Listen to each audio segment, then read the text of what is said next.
Eu sou Camila, tenho 37 anos. Eu sou o Rodrigo, tenho 37 anos. A gente é casado há 10 anos. E somos pais do Rafael. E hoje a gente está aqui para contar um pouco da nossa história.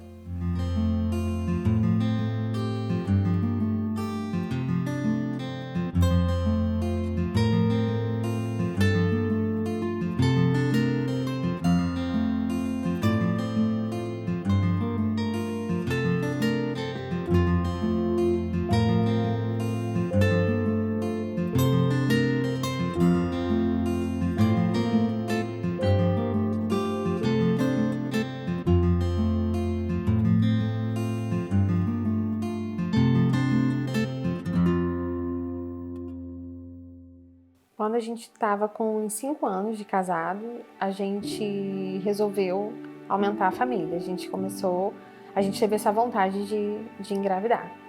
E no final de 2017, eu fiz um teste de gravidez e deu positivo. Só que eu não contei para ele. Quis aguardar para fazer uma surpresa e logo no dia que eu ia fazer a surpresa, eu tive um sangramento. E aí eu fiz o teste de novo depois, né? E um beta-HCG no hospital. E aí o beta já estava baixando e o teste já tinha dado negativo. Quando eu deu esse negativo, eu fui orar, pedi a Deus uma palavra. E Deus me deu uma palavra lá em Josué 1:6, que é seja forte e corajoso. E quando eu li aquela palavra, eu achei que, assim, Deus já estava querendo me preparar para algo, mas que eu ainda não tinha ciência do que poderia ser. Aí, alguns meses se passaram e eu comecei a sentir muita dor, comecei a ter muitas cólicas fortes, dores muito intensas, de eu precisar ficar um dia inteiro de cama. E aquilo começou a me chamar a atenção, porque para mim não era normal, né? E só foi piorando. E aí eu fui no meu médico, no meu ginecologista, no Rio de Janeiro. Conversei com ele sobre os sintomas que eu estava tendo. E ele falou que poderia ser alguma coisa psicológica, que eu estava ansiosa para querer engravidar. Mas eu já estava lendo um pouco sobre esse assunto, sobre os sintomas que eu estava tendo. E aí eu comentei com ele, eu acho que eu posso ter endometriose. E eu queria muito fazer uma ressonância. Aí ele virou para mim e falou que os meus exames estavam ótimos, eu não tinha nenhuma indicação para endometriose, mas que se eu quisesse fazer a ressonância, se isso fosse me deixar mais tranquila, que ele poderia prescrever. E aí eu fui fazer a ressonância, voltei para ele com o resultado do exame, com uma endometriose ligamentar. Então era uma endometriose pequena. Mas aí ele falou comigo, realmente é uma endometriose, e me encaminhou para um especialista. E aí eu procurei um médico, né, que era especializado em endometriose, e uma médica muito boa no Rio de Janeiro, ela foi muito bem referenciada. E aí ela pediu para eu repetir o exame, só que no outro laboratório e com uma médica da confiança dela. E aí eu voltei para ela com uma página e meia com laudo de endometriose em várias partes do meu abdômen. No intestino, no estômago, nas 2 trompas, nos 2 ovários, em toda a pelve, bexiga, tudo com foco de endometriose. E além da endometriose, eles também diagnosticaram uma adenomiose, que são lesões, né? São focos de endometriose dentro, como se fosse endometriose, só que dentro do útero, né? Então, no endométrio. E era uma adenomiose difusa. Essa adenomiose difusa, ela diminui as chances de implantação do embrião de 30% a 70%. Quando eu recebi esse diagnóstico, eu fiquei sem chão, né? Porque estava sentindo muitos sintomas, estava com muita dor, mas eu não tinha ideia de que eu tinha uma endometriose tão avançada. E aí, nesse dia eu ia trabalhar, não tive condições psicológicas, tive que cancelar todo mundo, né? Eu sou fisioterapeuta e não pude fazer atendimentos nesse dia.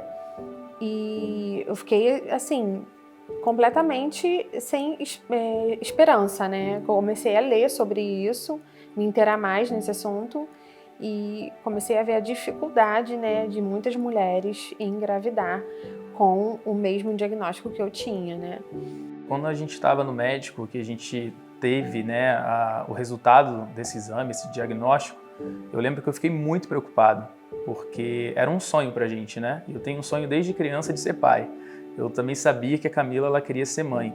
Então, ter um diagnóstico tão forte que ia impedir ou que ia adiar ou que ia cancelar aquele nosso sonho, foi uma coisa assim muito impactante pra gente. E eu lembro que eu fiquei muito preocupado com a Camila, né? Como que ela ia se sentir por causa disso? Porque a gente sempre conversava, né, sobre esse assunto, mas no caso a mulher ela acaba, pelo menos a Camila, ela se sentia muito responsável pela dificuldade de engravidar. E eu tentava conversar com ela, a gente está junto nessa jornada, não é nada em particular com você, a gente vai passar por isso junto. Quando a gente recebeu esse diagnóstico, a médica conversou com a gente e falou que nesse caso era cirúrgico, não tinha nenhum remédio que fosse resolver isso, era só cirurgia mesmo para devolver um pouco da qualidade de vida, porque eu já tinha perdido muito, eu já estava assim, com dores muito fortes. Antes eu ficava um dia de cama, aí nessa época, porque nisso o tempo foi passando, né? Faz exame, aguarda o resultado sair e tudo. As dores foram se intensificando e ao invés de ficar um dia de cama, eu estava ficando já 3 dias de cama. E aí ela falou que essa cirurgia seria para devolver um pouco da qualidade de vida, mas que não era garantido que a gente ia conseguir engravidar. E a cirurgia foi bem sucedida, só que eu acabei perdendo uma trompa, que já era previsto, a trompa esquerda, o ovário esquerdo e uma parte do ovário direito. Isso limitou mais ainda, né, as nossas chances de engravidar, mas ela não tirou completamente a nossa esperança. Ela virou pra gente e falou: você tem uma trompa e uma parte de um ovário. Então vocês podem tentar mais um pouco e se vocês não conseguirem, em até 1 ano, eu recomendo vocês procurarem um médico de reprodução humana. A gente acabou tentando mais de 1 ano, né, tentar engravidar naturalmente, só que não estava dando certo. E aí, no início de 2021, nós decidimos ir para o Brasil fazer uma fertilização in vitro lá. Mas antes da gente ir para o Brasil, a gente chegou aí no médico aqui nos Estados Unidos para a Camila fazer alguns exames, porque a gente já estava planejando isso, só que a gente ainda não sabia quando. E nesses exames que a Camila fez, deu uma reserva ovariana muito baixa. E o médico que atendeu a gente aqui, ele falou: gente, se vocês querem engravidar, foca e vai rápido, porque não dá para saber quanto tempo essa reserva ovariana ela vai durar. E aí ele falou que eu estava com uma falência ovariana precoce e a gente resolveu acelerar e ir para o Brasil iniciar o tratamento. Quando a gente foi para o Brasil para fazer esse tratamento, a gente chegou lá no finalzinho de janeiro e a gente estava muito confiante, porque a gente já tinha feito alguns exames aqui que a médica que ia fazer o tratamento lá já tinha pedido, a Camila já estava começando a tomar alguns medicamentos aqui e a gente estava imaginando que esse processo no Brasil ele ia ser rápido. A gente estava imaginando que em 2 meses a gente estaria de volta, até porque eu estava trabalhando aqui, então a gente foi muito confiante para esse tratamento. A gente chegou no Brasil já com tudo pronto praticamente, com a consulta marcada, eu já tinha iniciado alguns medicamentos e apesar da gente estar confiante, né, no tratamento de fertilização, a gente também estava muito ansioso, né, se as coisas iam dar certo, se iam fluir.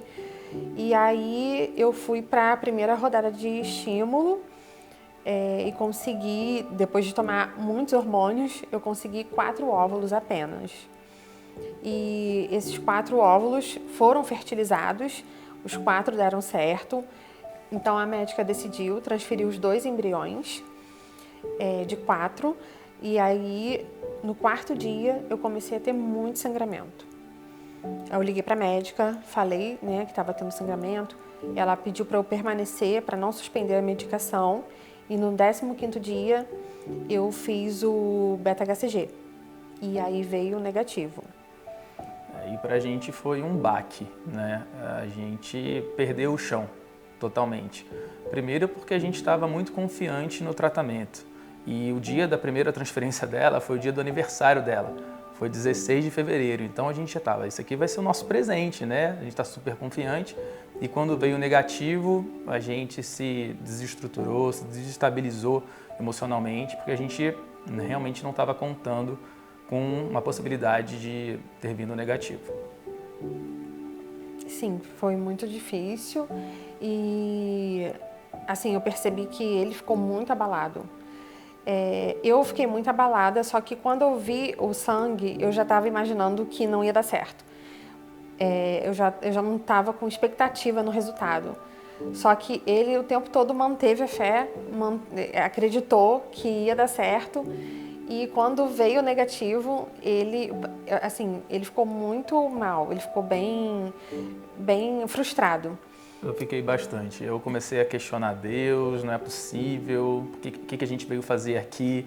A gente veio tão confiante, né? Deus foi direcionando a gente e a gente pega e 30 dias depois, basicamente, do que a gente tinha chegado, né? Que a gente chegou no final de janeiro e no final de fevereiro a gente já teve o primeiro beta. O que a gente está fazendo aqui? Né? E aí a gente esperou o próximo ciclo e a médica transferiu os 2 embriões que estavam congelados. E aí, no 4º dia, eu comecei novamente a ter sangramento. E aí, a mesma coisa, ela pediu para eu manter a medicação, não suspender até o dia do exame. A gente esperou o beta-HCG e veio mais um negativo. E aí, depois da segunda tentativa, que foi ali por volta de maio, a gente fez o teste beta-HCG novamente e deu negativo. E aí a gente já não tinha mais embrião, já tinha acabado todos os óvulos que tinham sido coletados e mais uma vez a frustração. Dessa vez eu não fiquei tão indignado com Deus, mas ainda assim a tristeza estava tomando conta. E quando veio esse negativo já estava próximo do Dia das Mães. Então foi muito difícil para mim aquele Dia das Mães naquele ano, porque eu assim, me vi sem esperanças, né? A gente estava fazendo tudo que a gente podia, tudo que estava ao nosso alcance a gente estava fazendo e mesmo assim não estava funcionando. E aí eu comentei com ele que eu queria ir para São Paulo fazer um curso, porque parecia que Deus já estava me preparando, assim, né? Que não ia dar certo. E aí eu falei para ele, eu quero ir para São Paulo, fazer um curso e vou trabalhar com isso lá na Flórida. Aí ele, não, mas a gente está aqui fazendo o tratamento, você quer parar tudo e ir para São Paulo fazer um curso? Aí eu falei para ele, quero fazer, porque se não der certo o tratamento, eu vou ter alguma coisa para preencher minha cabeça nesse primeiro momento. E se der certo, eu vou estar grávida e futuramente eu trabalho com isso. E enquanto isso, quando a gente estava em São Paulo, a gente deu como se fosse 30 dias, né? Entre a segunda transferência, o negativo da segunda transferência, para a gente pensar, a gente vai tentar uma terceira vez ou não? Né? Então foi um tempinho que a gente teve para pensar se a gente ia para uma terceira tentativa. Eu estava me sentindo já um pouco desgastada, né? Porque já tinha tomado muito hormônio, frustrada com 2 negativos, né? Muito próximo um do outro. Não tinha tido um tempo para me recuperar psicologicamente também. E aí eu estava ainda na dúvida se eu queria fazer uma terceira tentativa. Só que ele queria muito. Então, nessa hora, eu fui por ele, porque eu cheguei num ponto que eu não tinha mais forças para querer continuar nesse tratamento. Eu não tinha mais vontade de continuar medicação, eu não tinha mais estrutura psicológica para continuar o tratamento, fazer exames, verificar a taxa hormonal, verificar espessura de endométrio, mas aí eu fiz por ele porque ele queria muito voltar com positivo do Brasil. E uma coisa que eu acho que a gente falhou, que a gente não faria novamente, é que a gente acabou fazendo muitas tentativas num espaço muito curto de tempo. Então a gente não deu tempo para a gente amadurecer, para a gente se recuperar emocionalmente, para a gente dar um novo passo. A gente estava indo muito assim, qual que é a nossa data de voltar para os Estados Unidos, que eu preciso voltar para o meu trabalho. Então a gente acabou acelerando muito esse processo e hoje a gente sente que foi uma corrida contra o tempo, né? É. Aí a gente decidiu fazer a terceira tentativa, já com uma data para voltar, se desse certo, ótimo, se não desse a gente ia voltar de qualquer maneira, porque a gente precisava retornar, porque a gente estava num processo imigratório, a gente tinha data para entrar aqui, e aí eu fiz mais uma rodada de estímulo para tentar colher algum óvulo. E nessa rodada de estímulo eu consegui apenas um óvulo. Então, assim, quando eu acordei da anestesia e a médica falou comigo que só tinha conseguido um óvulo, eu comecei a chorar ali mesmo, porque tanto esforço, tanto remédio, com hora marcada, tomando, né, nos horários certos, para conseguir um óvulo. E aí ela tentou me acalmar, ela conversou comigo para eu ficar calma e para a gente manter a esperança. Ela comentou comigo, a gente tem um óvulo e é nesse óvulo que a gente vai se apegar. E aí foi pro laboratório, né? Esse óvulo, ele foi se desenvolvendo e ela foi dando a notícia todo dia. Algum embriologista mandava uma mensagem ou ligava pra gente para dar a notícia do desenvolvimento. E aí ele estava se desenvolvendo muito bem. Ele atingiu uma categoria muito boa, era um embrião excelente para implantação. Foi o melhor deles, né, de todo o processo. Foi o melhor embrião que a gente conseguiu até então, que era o nosso 5º embrião, né? E aí a gente ficou com muita expectativa nesse embrião. E chegou o dia da transferência. Aí fomos para a clínica, fizemos todos os procedimentos e transferimos o embrião. E passaram os 4 dias, eu não tive nenhum sangramento. Passou o 5º, 6º, 7º. No 7º, a gente estava com a passagem para voltar para os Estados Unidos. Só que como estava naquela época de pandemia, né, a gente teve um problema para poder embarcar, né, para poder entrar aqui nos Estados Unidos. A gente descobriu que a gente tinha que fazer uma quarentena para entrar, porque com o nosso processo a gente poderia tentar entrar direto. Algumas pessoas estavam entrando direto, mas a gente precisou fazer essa quarentena. E aquilo na hora me deixou muito nervosa. E aí isso foi o 7º dia. No 8º, no dia seguinte, eu comecei a ter outro sangramento. E aí o sangramento foi intensificando e eu já tinha perdido a minha esperança de ter dado certo o tratamento. Mas a médica falou para permanecer com a medicação e aguardar para fazer o exame. E nós fizemos o exame, né, no 15º dia e negativo de novo. E aí, quando a gente recebeu o resultado negativo, a gente estava no México fazendo a quarentena e aí o nosso chão desabou mais uma vez. Eu estava muito preocupado com a Camila, porque a gente não tinha mais óvulo no Brasil, não tinha nada congelado, e agora como é que vai ser? E eu falei para a Camila, amor, vamos aproveitar o México um pouco para ver se a gente esparece. Né? Às vezes Deus fez com que a gente tirasse essa quarentena para a gente ter um tempo para a gente, só nosso, para a gente tentar virar essa página e voltar a conseguir erguer a cabeça e olhar para frente. O meu sentimento nesse momento de vivenciar 3 negativos foi de impotência total. E para a mulher eu acho muito difícil, né, lidar com isso, porque a gente foi feita para gerar, né? A gente tem tudo que a gente precisa para gerar e uma mulher não conseguir gerar é muito frustrante, né?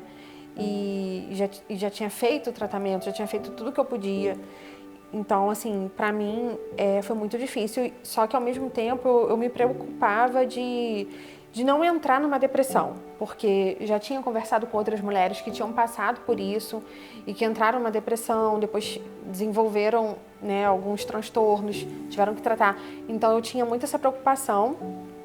E quando a gente chegou aqui nos Estados Unidos, a primeira coisa que eu fiz foi me preparar para começar a trabalhar, porque eu queria ficar bem, eu queria ter a minha mente saudável, né, e não ficar relembrando tudo que eu tinha vivido no Brasil. E eu me preocupava muito com isso também, porque eu sentia que a Camila estava muito triste, era uma dor muito profunda, sabe? Era uma dor na alma que eu nunca tinha visto.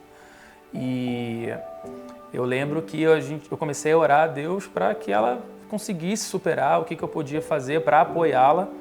E eu lembro que ela chorava muito. A gente estava no México, porque a gente tinha que estar, e ela chorava demais.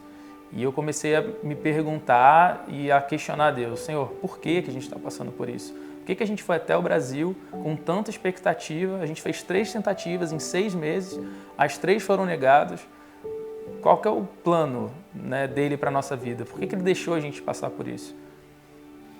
Sim, lá em Cancún, né, no México, onde a gente passou a quarentena, eu não consegui, assim, os primeiros dias eu não consegui aproveitar nada. Eu fiquei no quarto chorando e aí, lá pro 3º dia, mais ou menos, eu olhei, assim, né, pela janela, aquele lugar tão lindo, né, aquela praia, aquele lugar paradisíaco.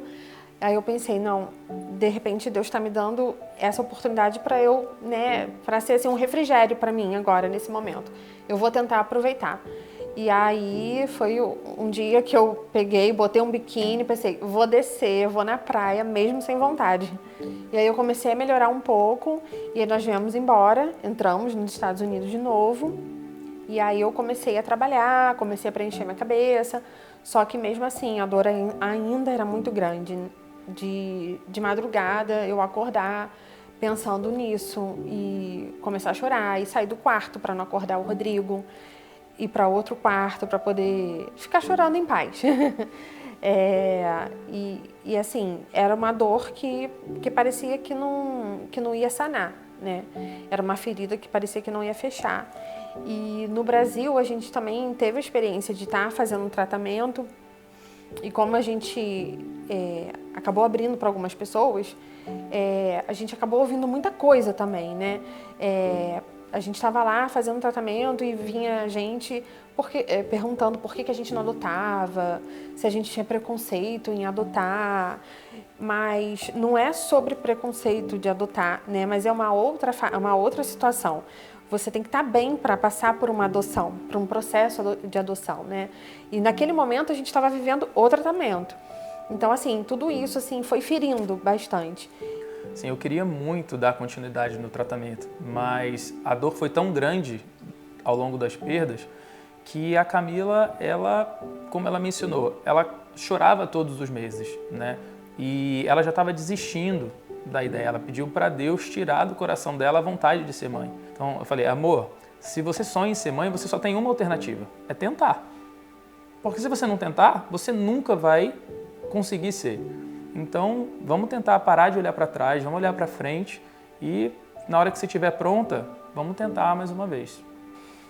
Eu já estava bem assim desmotivada com a possibilidade de um novo tratamento. Já estava pedindo a Deus para que Ele tirasse esse desejo do meu coração, né, do nosso coração, e para Ele preencher de outras formas, né? Só que a gente voltou a conversar, eu percebi esse desejo dele ainda bem forte. E aí eu falei com ele, então vamos ver, né, se a gente consegue fazer um tratamento aqui. Aí passaram alguns meses e eu virei para ele e falei assim, eu tô preparada, vamos marcar a primeira consulta. E a gente já tinha uma médica em vista aqui, a gente já tinha 2 recomendações dessa médica e marcamos a primeira consulta com ela, porque por conta da pandemia foi uma consulta online, é uma médica indiana. E a gente gostou muito da primeira consulta com ela, foi muito atenciosa, muito calma, devolveu um pouco a esperança que a gente já tinha perdido. e a gente resolveu dar sequência. A gente gostou da médica, a gente deu início ao tratamento, que entre a primeira consulta até a data da transferência foi quase 1 ano. E depois que a gente teve a fertilização do óvulo, a médica falou pra gente que a fertilização estava impecável, estava nível de livro, de tão perfeito que estava aquele embrião. E aí a nossa expectativa, mais uma vez lá em cima, tentando controlar um pouco, por conta da possibilidade de frustração, mas chegou o dia que a gente fez essa transferência. E eu tinha aceitado, né, iniciar esse tratamento aqui nos Estados Unidos, mas ainda assim com muito receio, né? Então, assim, eu entrei meio que no automático, mas eu tinha muito medo de dar errado. E aí Deus sabia desse meu medo, Deus conhece meu coração. E eu tava, assim, me esforçando para que aquilo desse certo, mas eu não tava me sentindo segura, nem um pouco, né? E aí foi quando a gente começou a ver a mão de Deus, assim, Deus mandando pessoas para falar com a gente, trazendo palavras de confirmação. E a gente acabou tendo muitas experiências com Deus durante esse período. E uma delas foi quando a gente estava numa igreja e uma pessoa dessa igreja, ela virou para mim e falou que eu teria um filho e que seria um menino. E aquilo, assim, acendeu a esperança no meu coração novamente, né? E eu também, eu tive um sonho que eu tava pedindo a Deus, né, uma cura para essa endometriose, porque eu sei que é uma doença crônica, que ela volta, né, se não tiver os cuidados, e ela pode voltar a dar lesões, desenvolver lesões. E eu estava pedindo a Deus para que eu ficasse curada, não tivesse sintomas de novo, aquelas dores que eu sentia. E o tempo passando, e eu não engravidava, e eu preocupada da endometriose retornar, né? E uma noite orando a Deus, eu dormi e eu sonhei que eu tinha um filho e que ele se chamava Rafael. E quando eu acordei nesse dia, eu fui ver o significado do nome e dizia que era a cura enviada pelo Senhor.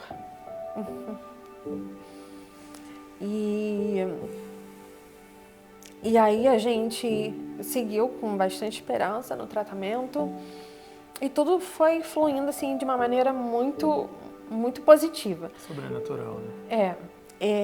A única coisa que eu pedi a Deus é que fosse leve dessa vez, porque eu já tinha sofrido demais.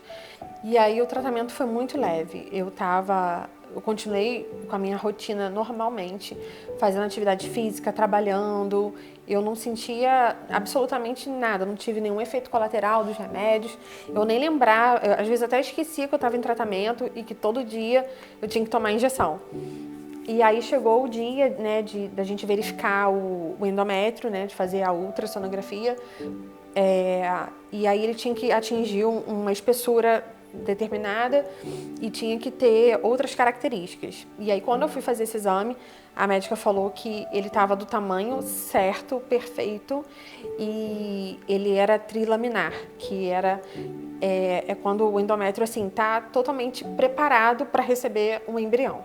Ele tem tudo que ele precisa para receber esse embrião. E aí eu achava assim, ela tá falando isso só para me motivar, porque eu nunca tive um endométrio assim tão bonito. Ela falou para mim que estava de revista. E aí a gente venceu essa etapa, né, do endométrio. E aí passamos para outra etapa, né, de conseguir os óvulos. Conseguimos os óvulos, foram fertilizados e eles estavam melhores do que o que a gente conseguiu no Brasil, estavam com uma característica melhor. E no dia de colocar o embrião, no dia da transferência, foi no dia 15 de fevereiro. Eu faço aniversário dia 16 de fevereiro. E aí o embriologista veio falar comigo se o meu aniversário era no dia seguinte. Aí eu confirmei, aí ele falou, então esse vai ser seu presente. Aí a médica veio, né, trouxe a foto do embrião e ela falou assim, esse embrião tá perfeito. há algum tempo que eu não vejo um embrião tão bonito que nem esse. Aí eu pensei mais uma vez, né? Essa mulher, ela quer realmente me colocar pra cima, né? Aí eu, tá, obrigada. E aí a gente fez o procedimento, ela colocou o embrião e pediu pra eu fazer o repouso, né? Ter os cuidados necessários. E aí eu lembro que nesse dia eu não pude acompanhar ela na transferência, precisei ficar numa salinha separada. E a médica ela veio falar comigo, assim, Rodrigo, tem uma notícia boa. Eu pensei, o quê? Assim, hoje a gente está com um embriologista que ele é excepcional, é o embriologista que eu mais gosto e não era o dia do plantão dele. Eu estou muito feliz e muito satisfeito que ele está aqui. Isso pra gente foi mais um cuidado de Deus, até nesses pequenos detalhes que a gente não tinha nem ciência, Deus estava cuidando. E aí realmente a transferência foi muito boa, eu pude acompanhar através de um vídeo nessa sala e a médica veio falar comigo novamente, falando que a transferência foi perfeita, que o embrião estava na melhor posição que ele poderia estar. E aí a gente começou com a nossa contagem regressiva dos 14 dias, né, para fazer o beta. É claro que a gente estava tentando nivelar a expectativa, porque existia a possibilidade de frustração mais uma vez, só que a gente começou a fazer essa contagem. E aí eu até comentei com a minha mãe que eu não ia conseguir esperar os 15 dias. Foram passando os dias, eu não tive nenhum sangramento durante todo esse período e aí eu fui tendo mais esperança, né? Poxa, eu não tive sangramento, aí eu falava com a minha mãe, eu não vou conseguir aguardar esses 15 dias, estou muito ansiosa. Aí ela falou pra mim, não, você vai saber antes, você não vai saber no dia do beta. Aí eu, gente, mas como? E eu já tinha prometido pra ele que eu não ia fazer nenhum teste de farmácia, que eu já tinha feito tanto ao longo desse período, né, que ele já tinha pedido pra eu não fazer de novo. Aí, só que no 9º dia, depois da transferência, eu levei um tombo tomando banho. Aí eu peguei, levantei da cama, entrei no banheiro em meio segundo, aí ela tava meio caída no box. Eu falei assim, Jesus amado, Camila, faltam 4 dias para esse exame, você não podia fazer esforço, você não podia cair, você não podia fazer nada. Meu Deus do céu, aí entrou em desespero, né? E aí no dia seguinte eu acordei com o pé muito inchado, achei que eu tinha fraturado algum osso. E eu falei pro Rodrigo, né, que eu ia precisar fazer um raio-x, mas que era melhor falar com a médica, né, para saber se podia fazer o raio-x e tudo mais. Aí ele perguntou para ela falou que não tinha problema. E aí eu pensei assim, poxa, mas se eu tiver grávida, eu não queria fazer esse raio-x, sabe? Eu acho que eu consigo, lidar com isso. Mas se eu não tiver grávida, eu faço o raio-x tranquilamente. Aí lembrei que tinha um teste de farmácia, eu não ia fazer. Mas eu lembrei que tinha um teste de farmácia e para eu ficar tranquila para fazer o raio-x, eu resolvi fazer o teste de farmácia. E aí fiz e deu positivo. Só que quando deu positivo, eu não esperava. Eu olhei aquelas 2 linhas e eu ficava assim, eu acho que é positivo. Eu ficava assim, eu acho que deu positivo. E eu não estava sabendo de nada. Eu estava me arrumando e organizando as coisas aqui porque ela estava se arrumando para a gente ir pro médico fazer o raio-x. E aí eu não consegui, e aí eu esqueci a dor no pé, né? Porque com essa notícia eu não lembrava nem mais do pé. Eu comecei a pular, eu me ajoelhei na mesma hora e agradeci a Deus. Foi a primeira coisa que eu fiz. E aí eu chamei ele e pedi para ele subir, né? Para ele ir lá no quarto, ele subiu, achando que era para me ajudar a descer por causa do pé. E quando ele chegou no quarto, eu tava com teste, com resultado positivo. E foi uma surpresa muito grande. Ele viu, eu falei pra ele, ele ficou sem acreditar, né? Eu falei pra ele, é positivo. Aí ele, não, eu só quero ouvir da médica. Eu prefiro que ela fale pra gente que é positivo. Eu falei, 2 listrinhas é positivo, pode confiar. Ele, não, vamos aguardar a médica, vamos ver o que ela vai falar pra gente. Eu queria que ela fizesse o exame de sangue, eu quero esperar o beta. Então, se esse teste de farmácia der errado? Não. Então, foi aquela mistura de felicidade, mas com o pé atrás, né? E aí eu repeti o teste de farmácia, fiz um outro, digital, que apareceu grávida. Aí eu acho que nessa hora a ficha para ele começou a cair. Aí chegou o dia do beta. A gente foi fazer o exame de sangue, a gente voltou para casa, estava ansioso para receber o resultado. e a equipe médica ligou falando que o beta tinha dado super alto, que a gente estava super grávido. E aí, na hora que a gente escutou essa notícia, foi uma explosão de emoção. Aí sim eu acreditei no teste da farmácia. E a gente começou uma contagem regressiva. Nossa, estamos grávidos. Como é que vai ser agora? Qual que é o próximo passo? O que a gente precisa fazer? E aí a gente fez os primeiros exames, né? A ultrassonografia, para ver se estava tudo certinho. E estava tudo certo, graças a Deus. E aí a gente, lá para a 9ª semana, a gente decidiu fazer o chá revelação. Uma amiga minha cuidou de tudo. Foi surpresa pra gente e pros convidados. E a gente ia estourar um balão e tinham 2 pessoas para abrir aquela fumaça, né? E quando a gente viu na hora aquela fumaça azul, eu pensei, é o Rafael.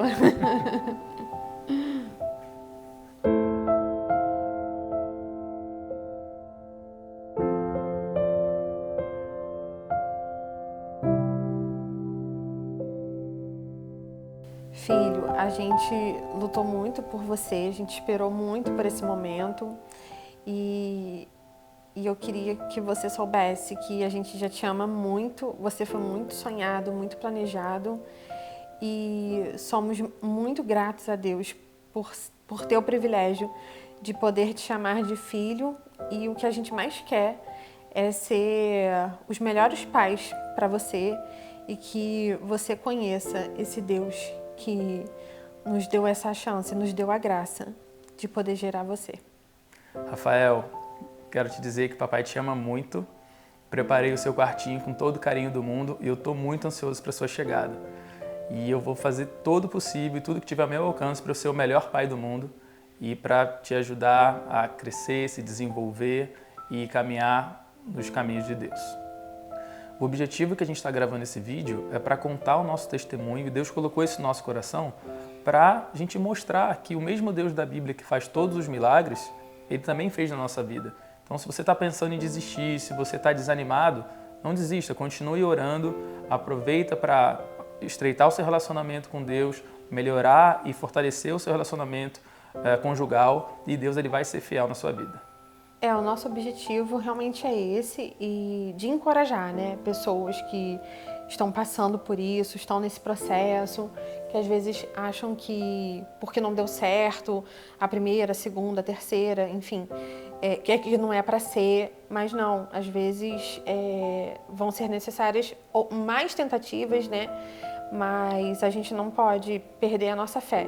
Se o seu sonho for maior do que o seu medo, você tem que correr atrás dele, porque uma hora vai dar certo. Eu acho que não desistir, a persistência é muito importante e isso marcou a nossa vida. E o tempo de Deus, ele é perfeito.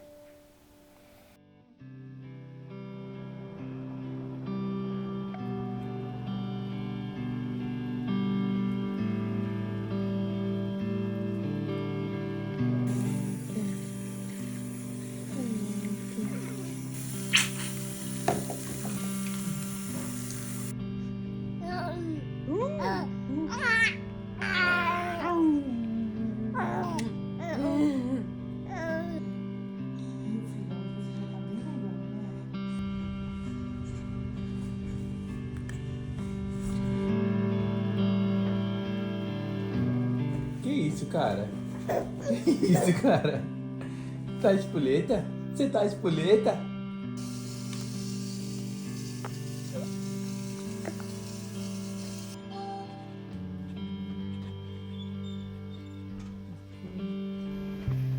Isso.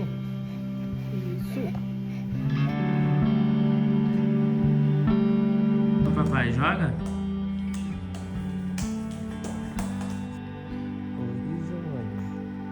Você dormiu bem essa noite?